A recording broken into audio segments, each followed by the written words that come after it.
So my name is Alexandria Martinez, and I did my research this semester on nonviolent communication.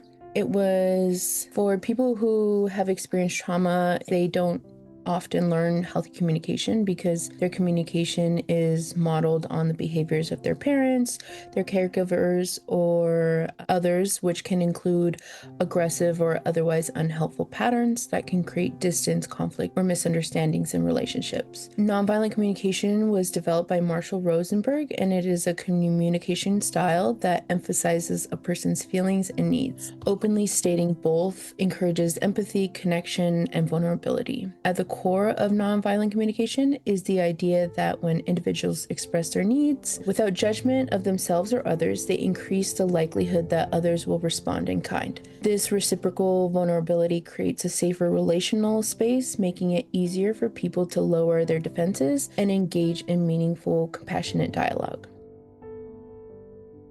Trauma affects individuals in many ways, which means there's no one-size-fits-all for treatment. However, nonviolent communication is a great place to start. Those who have grown up in a violent household learn how to anticipate others' needs before their own in order to keep themselves or others in their household safe. So nonviolent communication brings the power back to the individual and requires them to understand and voice their own wants and needs. Therefore, taking ownership of our feelings can identify and regulate our emotional actions. No one can make you feel an emotion. Your needs are what activate the feeling.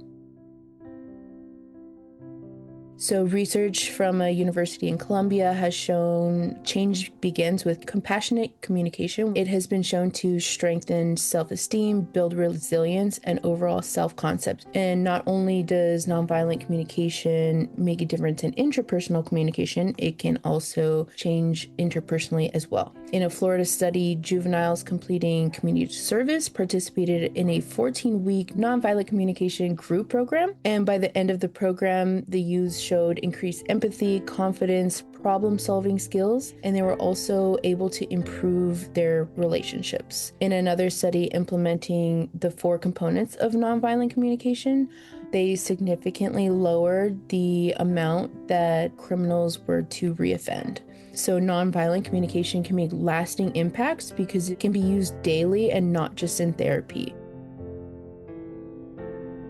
So first, state what you are observing to bring up the emotional reactions. What is causing your emotions to come up? And then you label your emotion after you notice and take responsibility for your feelings. Always remember that no one can make you feel an emotion. Your feelings are your own. State and understand your needs by identifying your judgment of yourself and others. Finally, you make a positive action request, which is a request where you're able to ask them to do something, but also make sure that you're able to hear the word no in response.